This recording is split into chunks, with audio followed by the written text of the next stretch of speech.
Hey everybody, this is Alnash from the Unapologetic Women Empowerment Dynasty, and you're listening to the Unapologetic Women podcast, the show for women who choose to live their legacies unleashed, unlimited, and unapologetic. If this is a space you are curious about, visit unapologetic-women.com. Today, we're talking about failure and thoughts with Anke Herrmann. Anke is an online tech expert, coach, author of Taming the Tech Monster, and host of the Passion Business podcast. She started her entrepreneurial journey in 2004 when she quit her software developer career in the UK, moved to Spain, and started a sewing business. It felt like riding a wild elephant until she realized that building a business really is a creative process, the same as sewing a dress or developing software, a magical mix of vision, skill, and soul. She now uses everything she's learned about tech, teaching, psychology, and business to guide coaches and educators from big idea to sold out online offers so that they can focus on taking care of the clients they're here to serve. Thanks for joining us. This is going to be a great conversation with Anke. So this is really cool, right? Because we are playing in the Unapologetic Initiative space. And so we already have weird and wonderful conversations. And one of the fascinating things for me about you specifically, Anke, is on the one hand, you are as wild, crazy, inquisitive, weird as what I am and how my thought process works. And then there's this other really analytical, progressive, linear, like kind of side of your brain that is ticking over and that comes through in your work as well.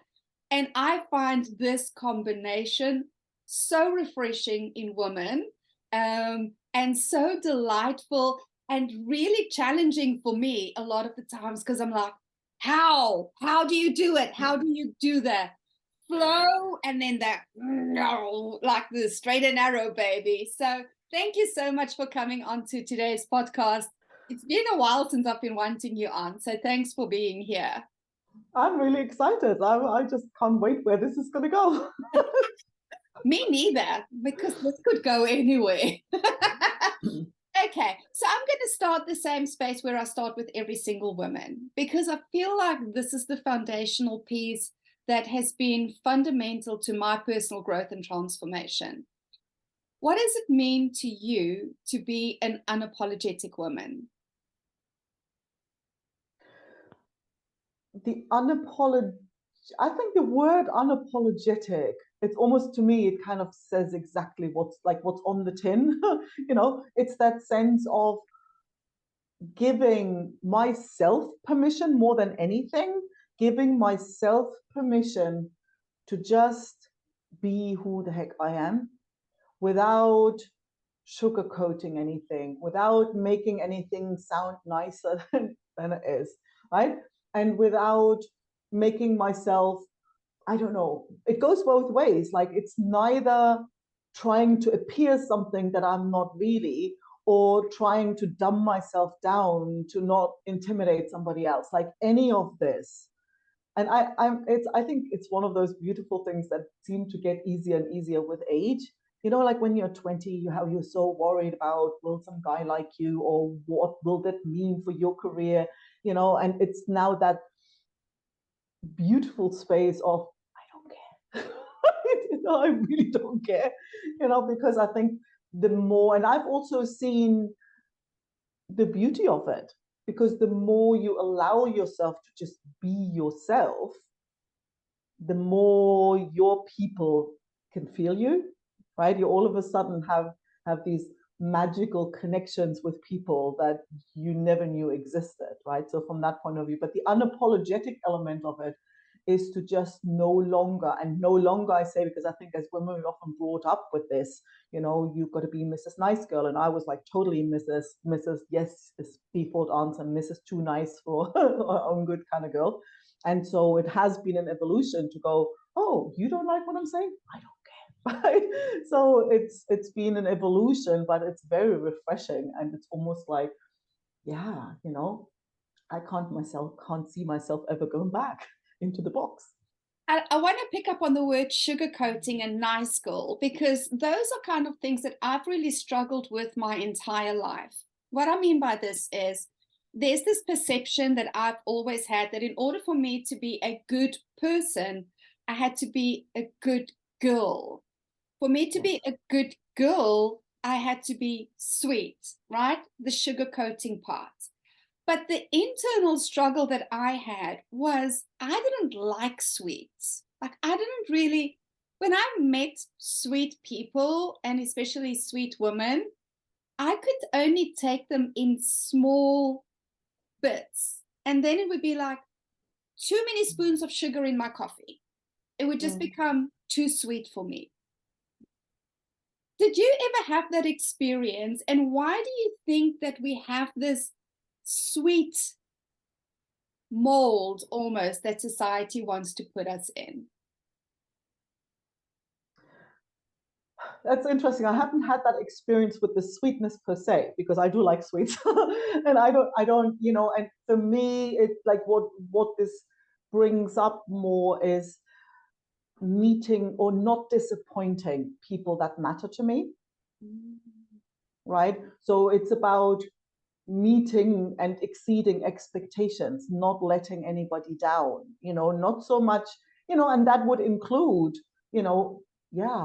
anger outbursts. Ooh, that would definitely be confronting, disappointing, so it kind of was more in that if somebody asks something, well, yeah, oh yes, it's always trying to be as accommodating as possible. And I think a lot of it, yeah, I don't know. I've gotten to see that a lot of these things I picked up from my grandma, right? So it's kind of all her trauma stuff, that I'm looking back, I'm like, oh my God, as a small child, and I grew up with my grandparents for the first 2 years. So she was my main kind of, person. And so it was kind of, it's not surprising that I would have picked up all her stuff, but boy, all that overly being worried about, because at the end of the day, underneath it all is a sense of not being safe, right? I have to behave, or I feel I have to behave a certain way. I have to fit in, not cause trouble, not disappoint, exceed expectations, to almost like deserve my spot at the table, right? And I think looking back, you always think, well, yeah, that's just little Anke making this stuff up, but still it runs the show, until you see it. That is fascinating to me, because my grandmother, and I've never thought of this before until you've just said it. I was having a conversation with my partner the other day of what it means for me to be a high achiever and having to always exceed expectations, be the best, do the best, work hard, deserving of everything, not being worthy of what I desire just for the sake of who I am. I have to actually work for it.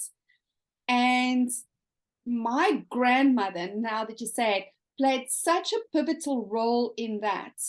She was a very, she was a hard woman.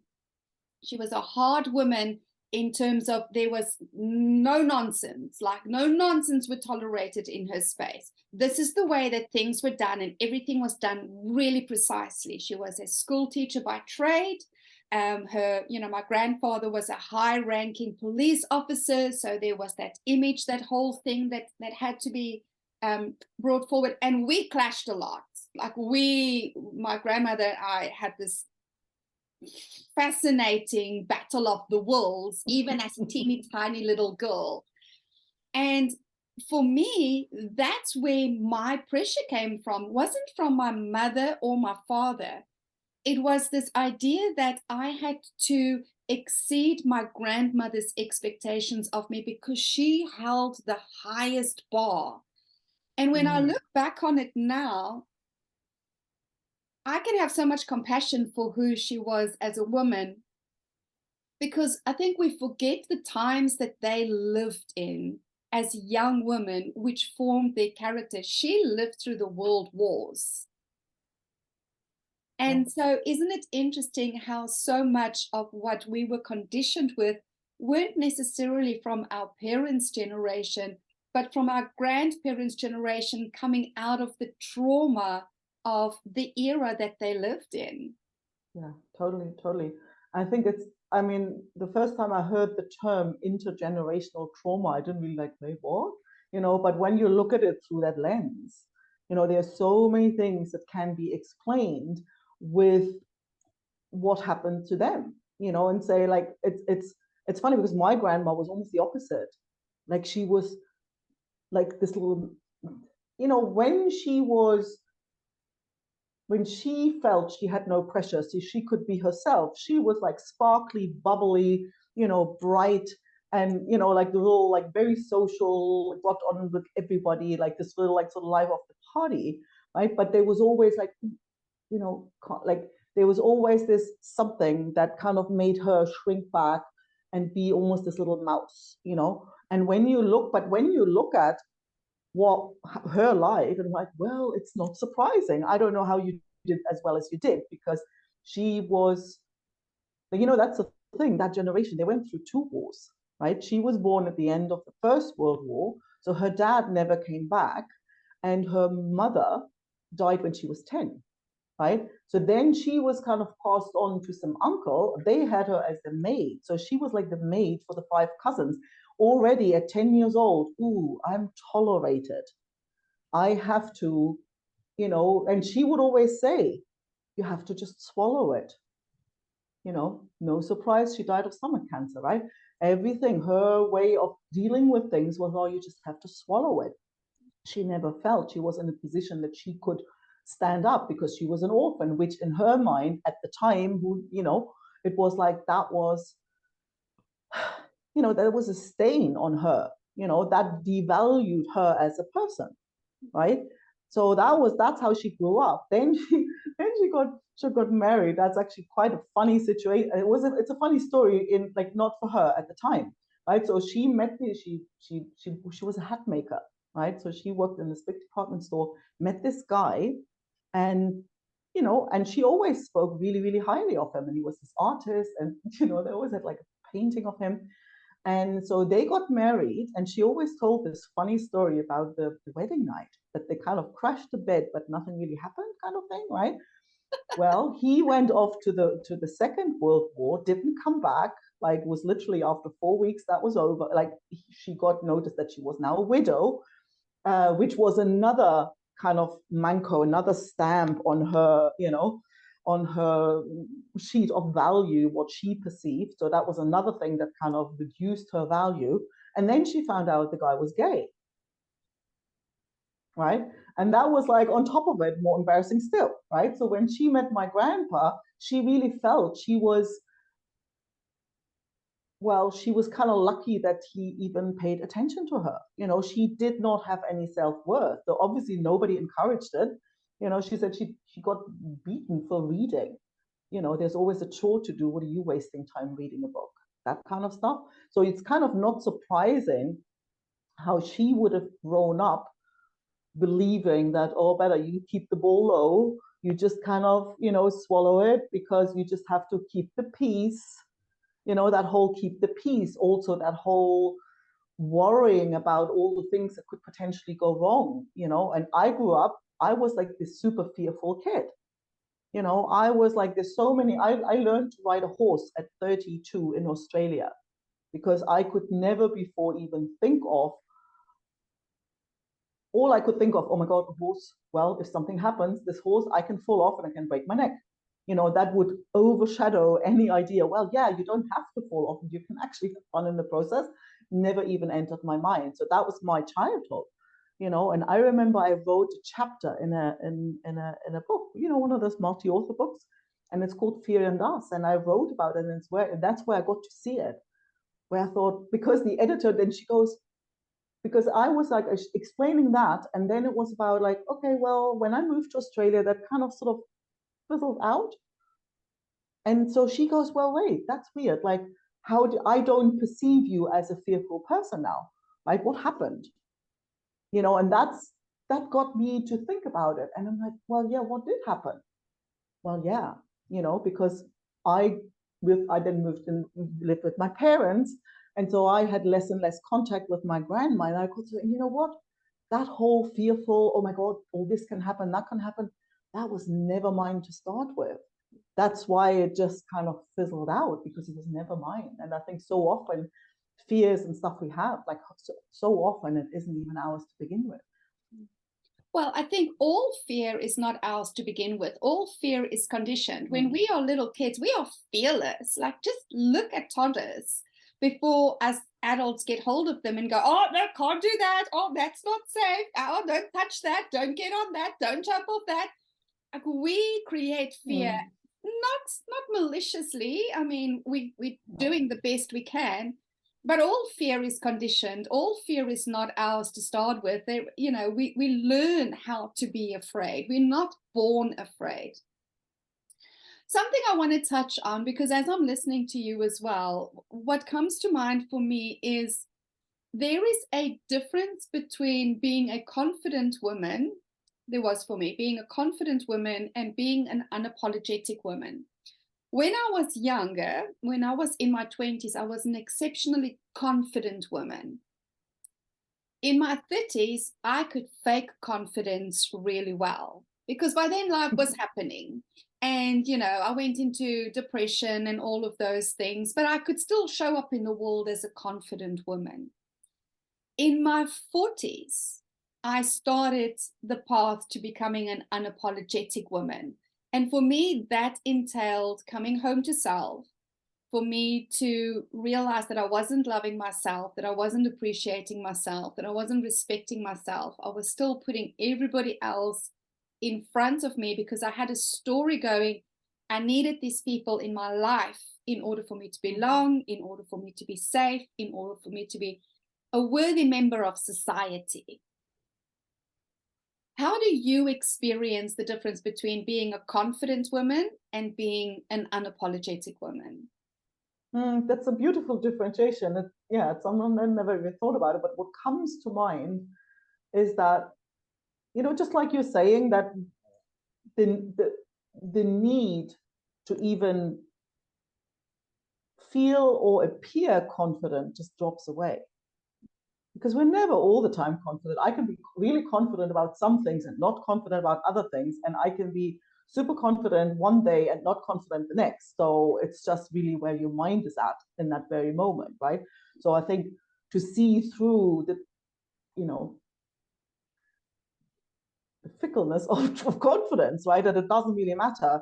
And so it's still like, if it matters to feel confident or to at least appear it on the outside, it's still because you somehow think that this is what other people expect of you, right? So for me, unapologetic is being able to say, well, look, I'm feeling like shit right now, right? I'm not feeling confident at all, and not be even worried about trying to fake it,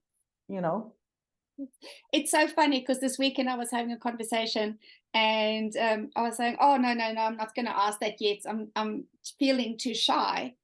And my partner made the joke and goes, oh, where's the unapologetic woman? I'll go, well, I'm unapologetically shy.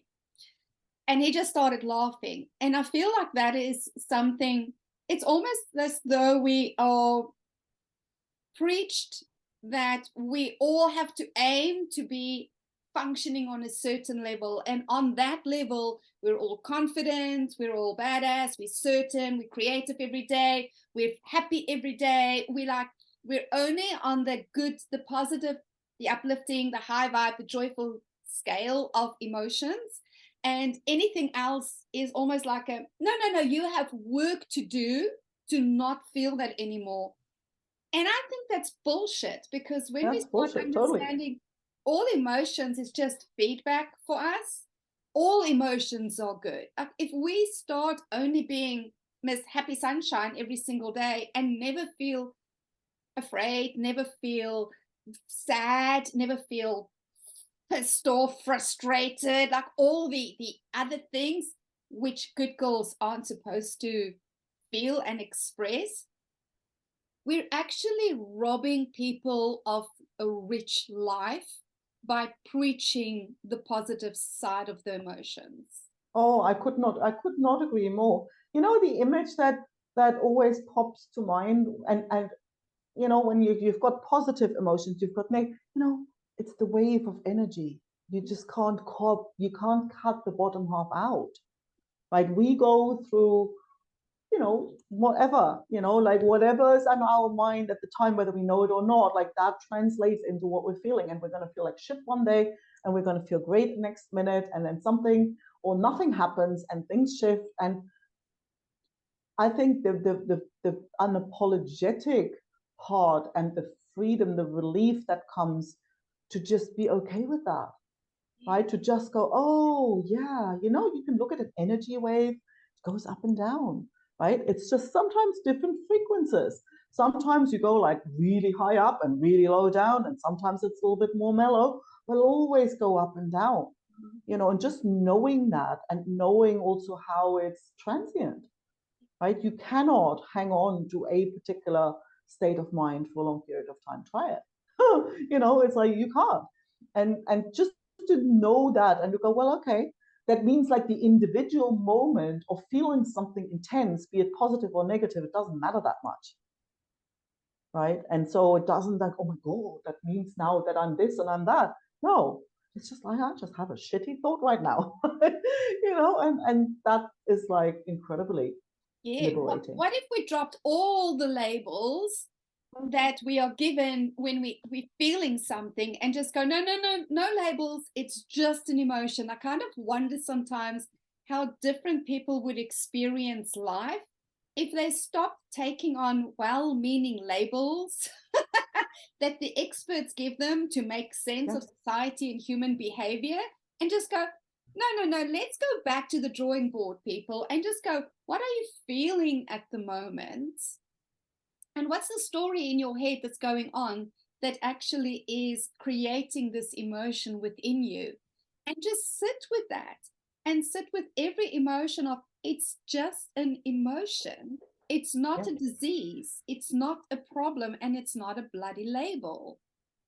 Oh, and I think on top of that, it's not an accurate indication for how you're doing in the world. Yes.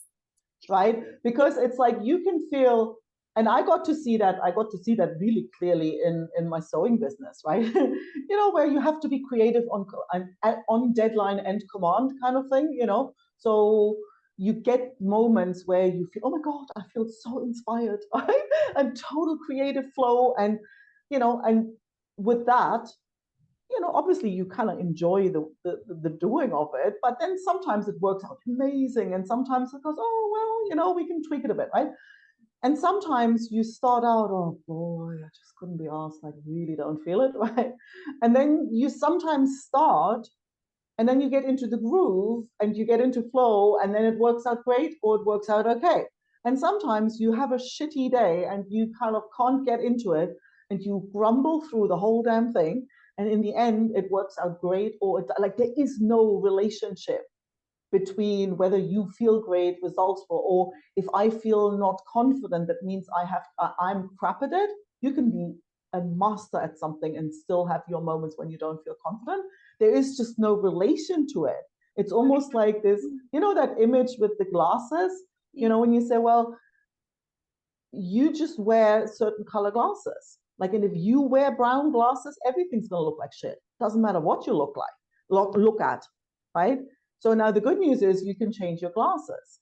And I think the only thing that I've learned to do or not do when I'm having one of those, like, oh, like everything looks like I'm not doing what I thought or going where I thought, or like, when you have these moments, okay, just don't make any important decisions right now.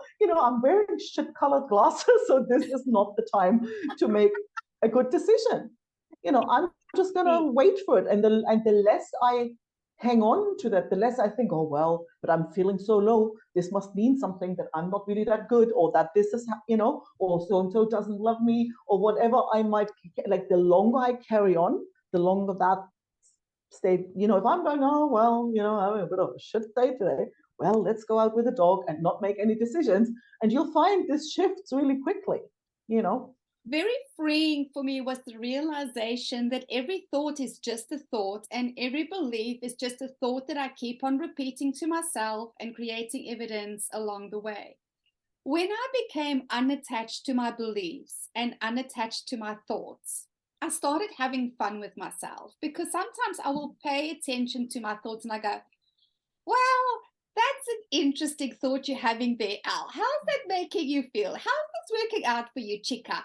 Do you want to continue? And I go, yes, I want to continue thinking this because I'm right, damn it, and the universe needs to know this, and I need to explain this to everybody else.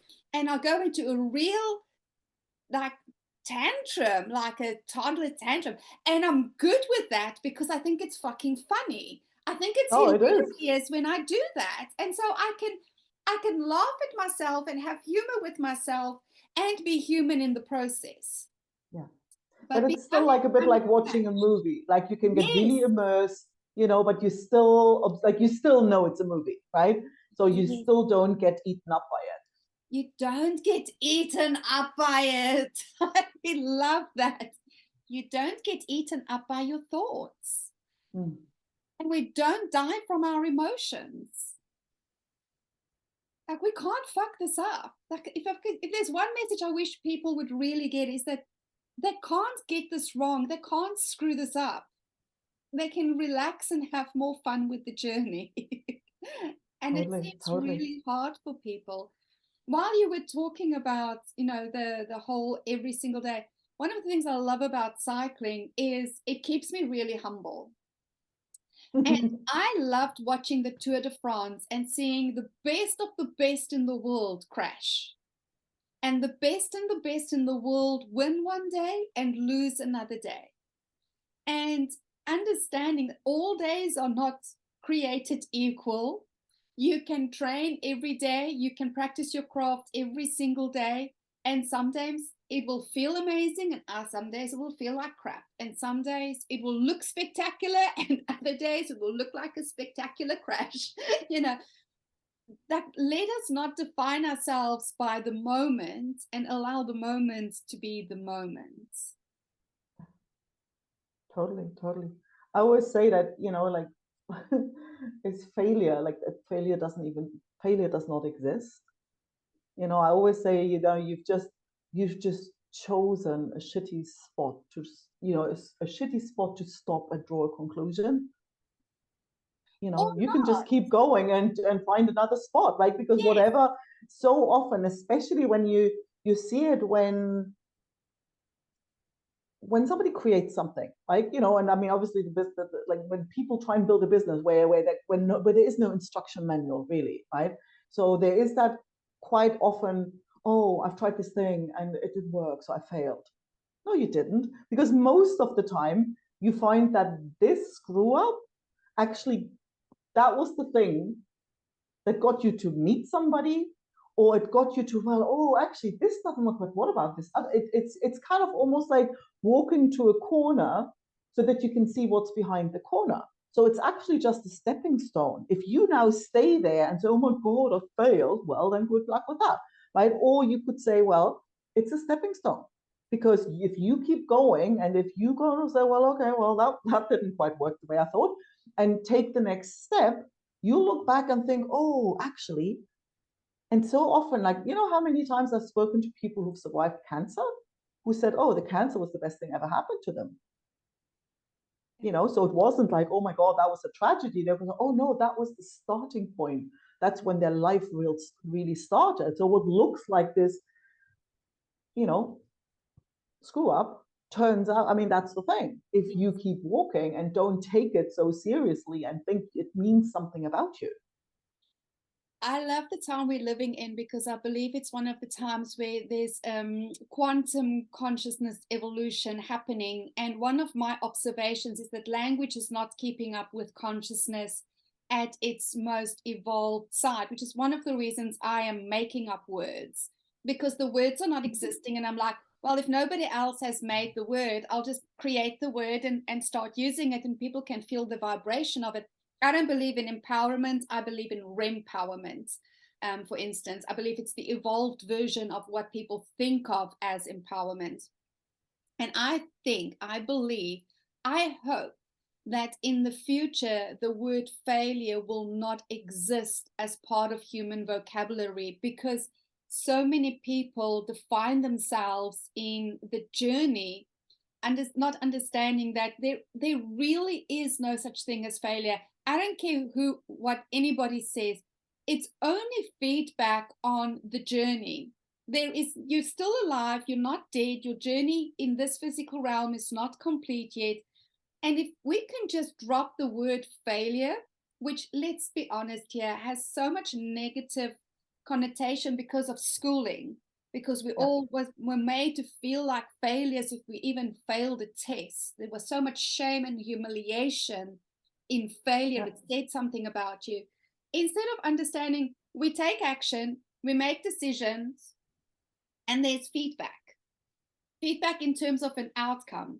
And then we go, awesome, I love the outcome, I want more of that, or now I want something different because that outcome is done, or, oh, that's not the outcome that I want. What is the next action that I get to take? Every decision is the right decision because it gets you to the next spot for a new decision. Exactly. And if we can just let go of this like tightness of, oh my God, I have to succeed and I have to achieve my goals, and just kind of go, this is a journey. Like, let's have fun. Yeah. I couldn't love this more, because you know what I see a lot, and it's funny, it's something that comes up a lot in the realm of tech, right? I didn't even realize, but when you sort of start talking to people, it's like, oh, you know, the biggest fear people have is not doing it right, and fear of screwing something up, right? So that means they're not going to even tinker, because that's the thing. Like, if you kind of like, oh my God, I only have like one take, right? It's almost like if you go on a tightrope without a safety net, right? It's that like, oh my God, one false step and I'm dead, right? Oh, I mean, that is actually really typical. You know, that's what it feels like. It's like, oh, you know, what if I'm not getting it right? And I don't have experience, so I don't have confidence because I've never really done it before, so I don't really know, and I don't know what it feels like. So I'm like, then you really hesitate to take a step. If you see like a big valley underneath there, where you know, like the tiniest mistake and you're done, you know, you can imagine like, yeah, you're not going to move at all if you can avoid it, right?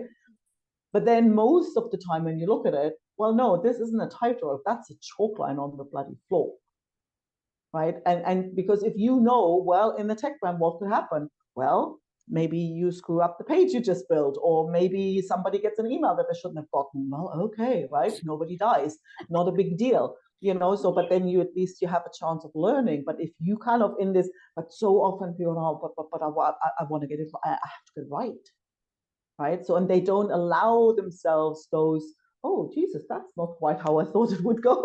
You know, they don't allow themselves those learning experiences. That's the stuff you don't forget, right? You know, when you've worked for hours on this document and you wiped it out, that's when you don't. Days, girlfriend. You know, 4 days. You know, you know. But it's like if we don't allow ourselves to make those learning experiences, then we create like a tiny fraction of what we could be creating. I feel like that's the blessing of being an entrepreneur. And, you know, we talked in the meeting about, I see business as have evolved into 3 pillars. There is the corporate realm, and then there's the self-employed realm, and then there's the true entrepreneurial realm. And the self-employed realm, there's nothing wrong with it. It's just a new realm that has developed. And it's the people who want to do the business in the box. Just give me the template, just tell me what to do and I'll do it, which is fantastic. And it's great because it gets them out of corporate if that's not where they desire to be. But being a true entrepreneur, it is about the tinkering. It is about the experimentation. It is about being unattached to any one single thing. Because when we get it right, we want the next thing anyway, because we get bored when it's right. It's like, okay, did that, got the t-shirt, what's next? Like, I need to create all of the time. And it's fun for me to play in this realm because I have built and burnt and built and burnt and built and burnt over the last 25 years in business realm, because for me, it's never been about now I get the whole thing. It's always been about what do I get to create next? And using tech has been part of that for me. I use tech for a little while and then I go, oh, okay, well, what else can work in this place? To the point where I've almost come full circle now and go, oh, no, actually, I don't want any of that. I want old school. I want human to human. I want one-on-one. And it's but see, that's the thing. Oh, yeah, but you're not like, it's like this whole process, because this is how this works. Like, it's this evolutionary process. Now, the thing is, when you first started out, maybe thinking, oh shit, this tech stuff going, I don't know, I'll do just, that's one thing. Then you've tried it out and you think, well, it's good for that. It doesn't really, it takes maybe some intimacy out of it.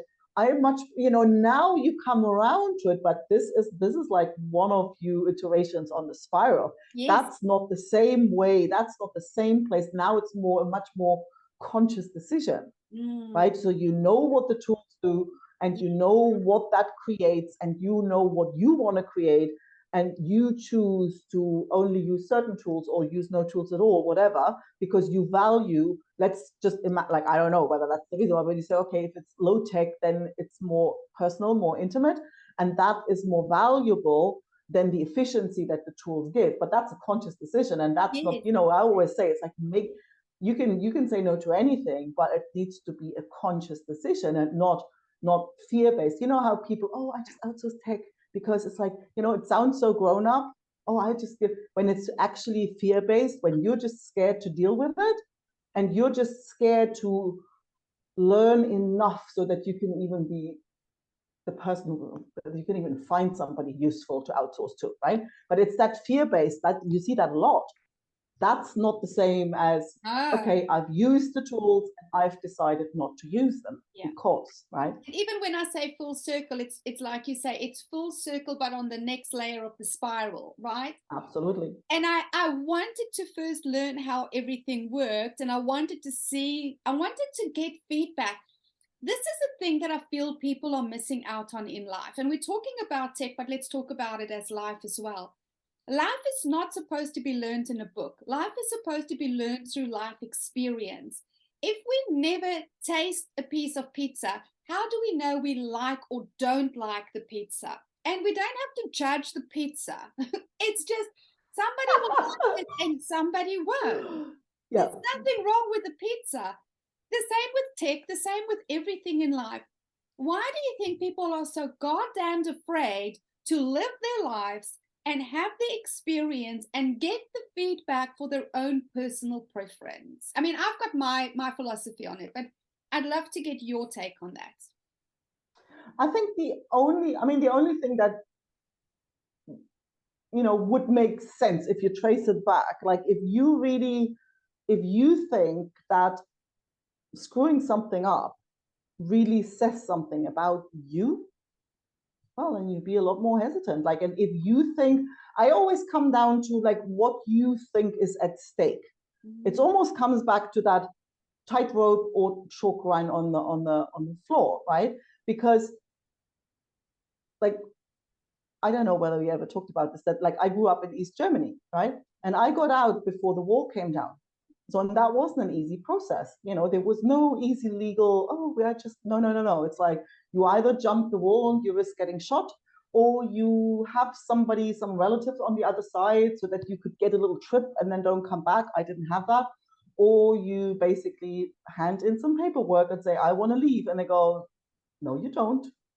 This thing doesn't exist. And then you're screwed in the country without knowing if you ever get out, how long it's going to take, and you're ruined in the country. So there's no career there, there's no nothing, right? So, and people often say, but what, and I just didn't think there was much at stake, and so it's also like at the time, it was like all I could see, like a kid looking at Christmas. You don't know what you're going to get, but you somehow expect it to be good, so that was me. trying to get out of East Germany. So I was like, well, I don't want to live on this little autopilot I did not want to have this little autopilot life. So I'm doing whatever I can to just not have that, and I take whatever it comes, whatever it comes with. I'm happy to take that, but I want what's on the other side without really knowing what it was, right? But so everything after that, we go, oh my God, you just moved to Australia, or you moved to Spain, and all these things, it's like, for me, it was like, what's at stake? There's nothing at stake. What's It's the just worst like, that can happen? what's the worst thing can happen? Like literally, I moved to Spain. Let's just see what happens was my business plan, Yes. right? I had this crazy idea. I want to make flamenco costumes. Oh, that sounds fun. I couldn't think like, what made it impossible? Like, okay, I didn't need to have, a medical degree or anything. It was like, well, all I have to do is find some poor sucker who'll buy a skirt I made, right? So there's like, I could not find anything that was a showstopper, right? And I thought, you know what?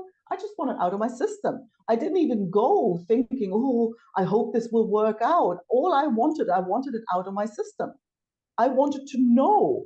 I would say I feel regret way more than failure, because that's, as you say, like, what's the worst thing that can happen? I go Spain, manana attitude, the stuff that you love when you're on holiday, that might drive you nuts when you live there.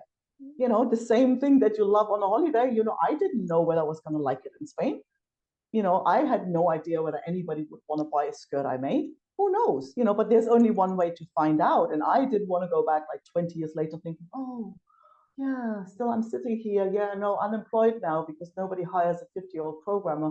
Yeah, I wonder what life in Spain would have been like. That's what I didn't want, Well, you know what? I don't have a business plan. I've never had a business plan. Oh, the horror. But now I do, because my business is planned. Let's just see what happens. I'm going to officially, when somebody asks me for a business plan again, I'm going to give them that on a page. Because that has always been my business plan in every business that I've grown. And let's just see what will happen, or what can happen. Is the most juicy, freeing, creative, inspiring way to live. I mean, even this, I didn't know how to do a podcast. I was just, let's start a podcast. Let's just see what happens. Podcast, created the Unapologetic Women's Initiative, created the magazine, like, who knows what it's going to create next. But let's just see what happens. Allows the universe to surprise and delight us by bringing to us that which we had not thought to plan. See, and I think it's actually also, in a way, it's a really humble way to live, because it respects the fact, it acknowledges the fact that all the plans are just a whole bunch of assumptions, right? That's where my programmer's mind comes in. It's like, because I initially thought, oh, maybe you need a business plan. So I downloaded a template, right? And I saw all these things and like this, and I'm like, what the heck is that? Like, that's stupid. That makes no sense. I mean, I didn't need to go for finance. So I didn't need to put something together to convince some bank guy. So it was literally like, that's just a whole bunch of assumptions. Well, how do I know? There is nothing here that, because that's the thing, it's nothing that I can control on my own. Yes. All requires of what other people buy and what other people, well, I don't know, but I'm going to think a minute from now, who am I to think that I can know what other people will think? Do all the freaking market research, or we could just create and see if people buy when we make the offer. I personally would rather get real life feedback than research feedback, but that's just me. Listeners, please don't kind of all think that we have to do this the same. I'm just saying how I prefer to live my life and create my businesses in the way that brings me the most joy and satisfaction. Looking at the time, which has run away with us again, Anke, what do you take an unapologetic stand for in the world? You have to do it your way. Don't just learn, create. Don't just learn, that's the name of my group even, like, don't just learn, create, Love that. How do people get hold of you? First of all, who do you want to connect with you? Because we're unapologetic on this show. We don't want to invite everybody into our space. No. I think, and how? See, who I want to connect with is, mavericks, people like us, people who are tired of because I always call it, especially like, okay, I help people with their business, right? And usually they come to me because they think they have a tech problem. What looks like a tech problem never is, but we'll find that out later. But the thing is, I want to work with people, I connect with people who recognize that building a business is like creating a piece of art, right? So it's a mix of a vision, of an idea, combined with some down-to-earth skill, and then a whole bunch of soul in it. And recognizing, well, all these 6-step proven success formulas out there, like that's paint by numbers, right? If you want that, I'm not your girl, but if you want to create a piece of art, then we should talk, so, and it's literally people who roll like that, who don't want to just follow somebody's proven success blueprint thingy, so who are just basically, that's why I loved you from the first moment we met, right? Because it's just that, yeah, it's a matter of creation. Anybody who feels like creation is the ultimate joy in life, I'd love to connect with. And that's exactly why I identified these as the women for the initiative. We really don't work with templates. We really are the creatives. I think we would break every template if it had to be put in our way, because we want to tinker with a template. I do. Every time somebody gives me a template, I'm like, oh, I'm happy it works for you, but what if we take away this piece, or we put that in there? And they go, no, I'm glad it's not just me. It's like this. And I go, but this is boring. Like, let's tinker with this. How do the Mavericks connect with you? What's the best platform for them to get hold of you? Well, I think if somebody thinks they have a tech problem, they can go to tamingthetechmonster.com, get a free copy of my book. It's not technical at all. It's a story. It's a fun, quick read, and you get a sense that tech is not a dragon. And there's my website as well, ankeherrmann.com. I'm on LinkedIn. I'm on Facebook, and I've got a weird name, so I'm easy to find. Darling, this has been sensational. Thank you so much. I can't wait. It's always awesome to hang out with you. Oh yeah, I know. I was journaling this morning, and I was journaling on every single one of my clients, and I was like, holy shit, I am working with the best clients I've ever worked with, because every client is a friend. There's no distinction in my life between clients and friends. My friends are my clients, and my clients are my friends. What a magical life. Like, how do I? It should be. To all our listeners, thank you so much for joining us today. I really hope that what you are taking away from this is that you do you, boo. Like, like Frankie said, do it your way, because this life experience is meant to be experienced based on your personal preferences and your creativity. And that is the legacy that we get to live, unleashed, unlimited, and unapologetic.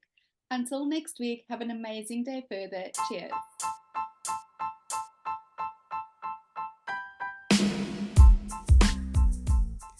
Thanks for listening. If you enjoyed this episode and you'd like to help support the podcast, please share it with others, post about it on social media, or leave a rating and review. To catch all the latest from me, you can follow me on Instagram at The Unapologetic Woman and on LinkedIn at L-Naj. And if you're interested in experiencing the Unapologetic Woman Friendwork Soiree, book in for our next open meeting at unapologetic-women.as.me/unapologetic. Thanks again, and I'll see you next week.